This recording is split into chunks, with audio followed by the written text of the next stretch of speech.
اور اب بھی عبداللہ پر زور دیا گیا ہے کہ وہ کابل انتظامیہ کو سمجھائیں کہ وہ مذاکرات کریں، ڈائیلاگ کریں اور آپس میں اتفاق کر کے وہاں قیام امن کو فروغ دیں اور غیر ملکی افواجوں کو نکالیں، کیونکہ اس سے پاکستان کو، افغانستان کے عوام کو بہت زیادہ نقصان ہو رہا ہے۔ آگے بڑھے ناظرین، جو آج کی چوتھی بڑی خبر ہے یہ چین اور بھارت کے درمیان کشیدگی اور تناؤ کے حوالے سے ہے۔ ناظرین، تازہ ترین اطلاعات سامنے آ رہی ہیں کہ بھارت کی جانب سے سرحدی علاقوں کو یونین کا حصہ قرار دیا گیا تھا، کالے قوانین کو لاگو کیا گیا تھا۔ لیہ اور لداخ کے علاقے ہیں، مقبوضہ کشمیر کا علاقہ ہے جہاں پر بھارت اسے یونین کا حصہ قرار دے کر وفاقی قوانین کو لاگو کرتا ہے، لیکن چائنا کی جانب سے کل باقاعدہ بھارت کو دھمکی دی گئی ہے، وارننگ دی گئی ہے کہ بھارت کو حق نہیں پہنچتا کہ وہ متنازع علاقوں کو یونین کا حصہ قرار دے، چائنا اسے مسترد کرتا ہے۔ اس حوالے سے بھارت کو کہا گیا ہے کہ وہ فوری طور پر اپنے فیصلوں پر نظر ثانی کرے، فیصلے واپس لے، ورنہ چین کی جانب سے سخت کارروائی کا بھارت کو سامنا کرنا پڑ سکتا ہے۔ بھارتی میڈیا کے مطابق لداخ کے اندر اس وقت حالات کشیدہ ہیں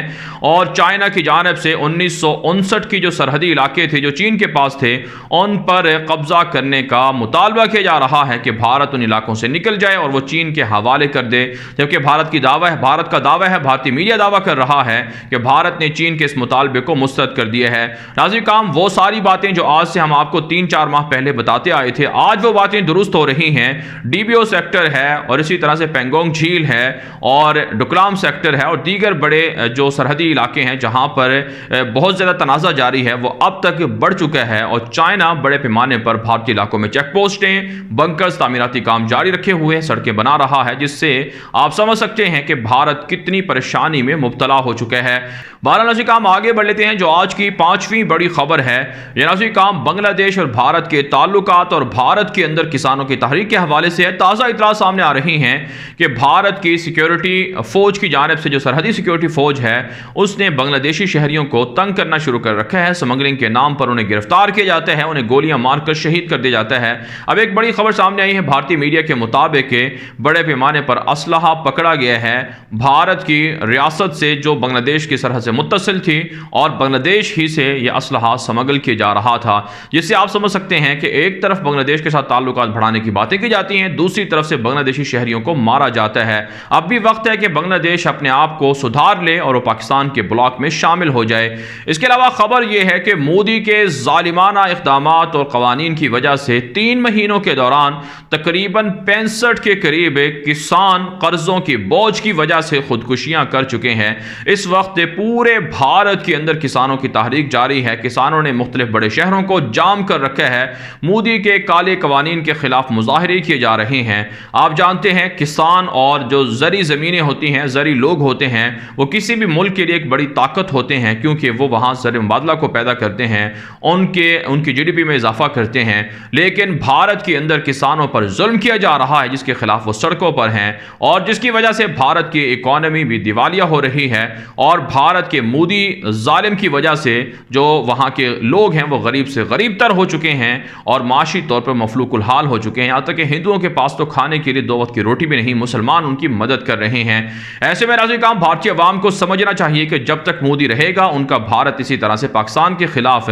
ٹوٹتا رہے گا۔ مودی تو اسلحے میں کرپشن کے ذریعے سے پیسے بناتا ہے اور عوام کی اسے کوئی فکر نہیں ہے۔ آگے بڑھے ناظرین، جو آج کی 6ٹھی بڑی خبر ہے یہ آذربائیجان آرمینیا کی جنگ اور ترکی سے ہے۔ تازہ اطلاعات سامنے آ رہی ہیں کہ آذربائیجان اور آرمینیا میں جنگ جاری ہے، تقریباً 5واں روز ہے یہ جنگ بڑھتی جا رہی ہے۔ آذربائیجان کے خلاف دعویٰ کیا گیا کہ ترک فوجیں وہاں پر موجود ہیں اور آرمینیا کے صلیبیوں پر حملہ کر رہی ہیں، اگرچہ بظاہر اس کی نفی کی گئی ہے آذربائیجان کی جانب سے، لیکن ہماری اطلاعات یہ ہیں کہ ترک فوجیں موجود ہیں اور آذربائیجان کے مسلمانوں کی مدد کر رہے ہیں۔ ساتھ ساتھ اطلاعات سامنے آ رہی ہیں کہ آرمینیا کے صلیبیوں کو ایران کی جانب سے حمایت حاصل ہے، جس پر آذربائیجان نے وارننگ دی ہے اور کہا ہے کہ ایران کسی بھی صورت آرمینیا کے صلیبیوں کی حمایت نہیں کر سکتا ہے۔ روس کی جانب سے، اسرائیل کی جانب سے، یورپ، امریکہ کی جانب سے بھی آرمینیا کے صلیبیوں کی مدد کی جا رہی ہے، یہاں تک کہ کرد باغیوں کو بھی آرمینیا پہنچا کر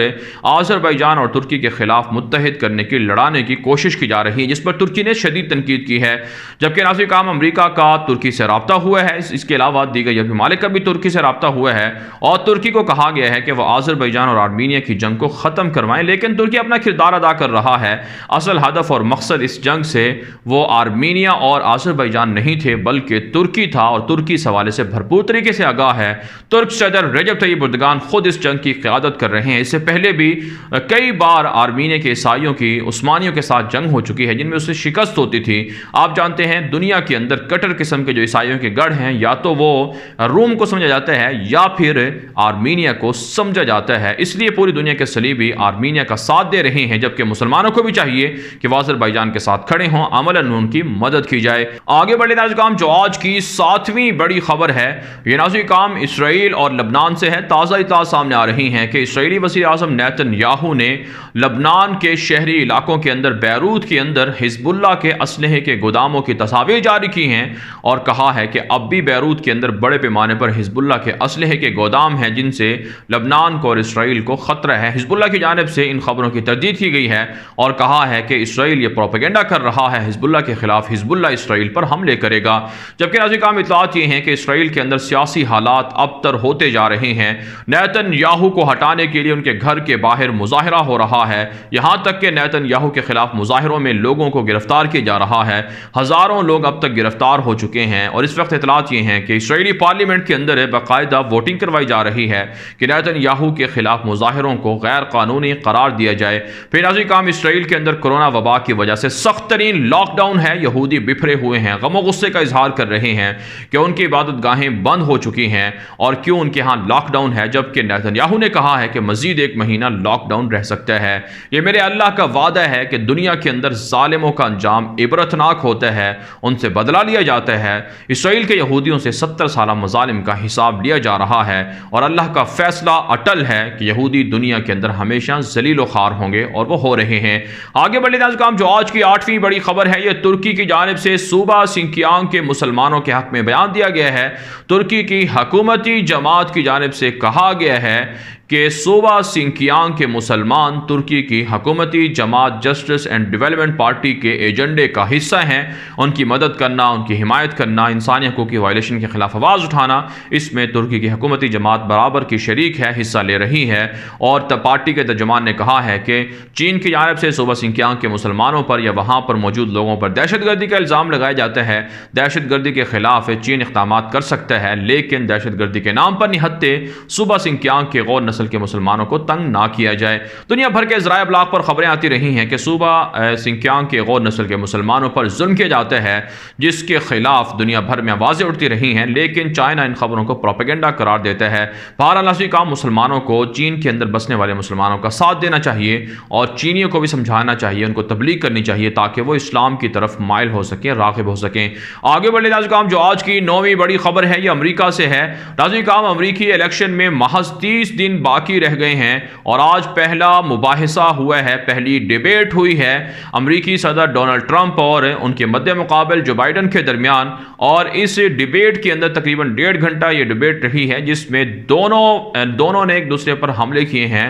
الزامات لگائے ہیں۔ ٹرمپ کی جانب سے جو بائیڈن کو بولنے نہیں دیا گیا ہے۔ آپ جانتے ہیں ٹرمپ کے بارے میں کہا جاتا ہے کہ وہ بچوں کی طرح ہیں اور وہ ضد کرتے ہیں، انا کے حامل ہیں اور وہ من پسند فیصلے کرتے ہیں۔ اس وقت صورتحال اصلی کام یہ ہے کہ جو بائیڈن کے حق میں 48% عوام ووٹ دے رہی ہے، جبکہ ٹرمپ کے حق میں 41% عوام ہے، لیکن نیو یارک ٹائمز نے دعویٰ کیا ہے کہ اگر الیکشن ہوئے اور ٹرمپ کو اپنی ہار نظر آئی تو ٹرمپ وقت سے پہلے اپنی جیت کا اعلان کر سکتے ہیں، اور ٹرمپ پہلے کہہ چکے ہیں کہ اگر وہ ہارے تو وہ اقتدار سے الگ نہیں ہوں گے، جس کے بعد کہا جا رہا ہے کہ امریکہ کے اندر خونی فسادات ہو سکتے ہیں اور جس کی وجہ سے امریکی تاریخ بدترین تباہی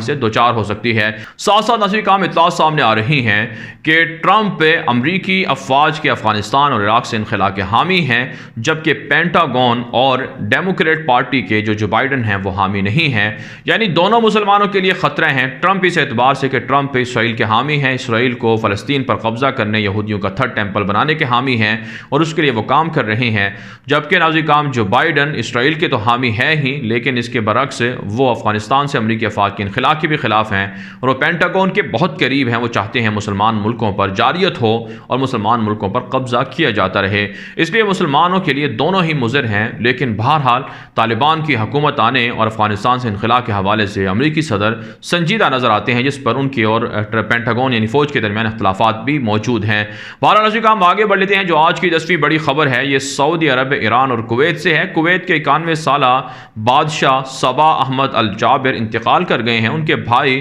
نواف احمد الجابر کو وہاں کا بادشاہ بنا دیا گیا ہے۔ پاکستان، ترکی اور دیگر ملکوں کی جانب سے اظہار افسوس کیا گیا ہے اور نئے بادشاہ کو مبارکباد دی گئی ہے۔ ناظرین آپ جانتے ہیں کویت کے اندر اس وقت اگرچہ چھوٹا سا ملک ہے لیکن پیٹرول سے مالا مال ہے۔ عراق کے ساتھ جنگ شروع کروائی گئی اور اب بھی یہودیوں کے کوشش ہے کہ کویت پر قبضہ کیا جائے اور ان کے ساتھ تعلقات بنائے جائیں۔ دوسری جانب سعودی عرب سے خبر یہ ہے کہ عمرے کو تو بحال کر دیا گیا ہے لیکن عمرہ زائرین کو پابندیاں لگائی گئی ہیں کہ وہ بیت اللہ شریف کے قریب نہیں آ سکتے۔ بیت اللہ شریف کے اندر حجر اسود ہے، اس کو وہ نہ ہاتھ لگا سکتے ہیں، نہ چوم سکتے ہیں اور نہ ہی بیت اللہ کو چومنے کی، ہاتھ لگانے کی کوشش کر سکتے ہیں۔ جبکہ ایران کے صوبہ سیستان بلوچستان سے خبر یہ ہے کہ 3 ایرانی سپاہی پاسداران انقلاب کے فوجی مار ڈالے گئے ہیں اور وہاں پر حالات کشیدہ بتائے جا رہے ہیں۔ بہرحال ناظرین کام دنیا بھر سے تھی آج کی 10 بڑی خبریں۔ ان خبروں کے حوالے سے آپ کی کیا رائے ہے؟ اپنی رائے کامنٹ کے ذریعے سے ضرور ہم تک پہنچائیں۔ مزید خبروں کے لیے آپ ہمارے ٹویٹر اکاؤنٹس دنیا میرے آگے اور غلام نبی مدنی فالو کر سکتے ہیں۔ آج کے لیے اتنا ہی، اجازت دیجیے، اللہ حافظ۔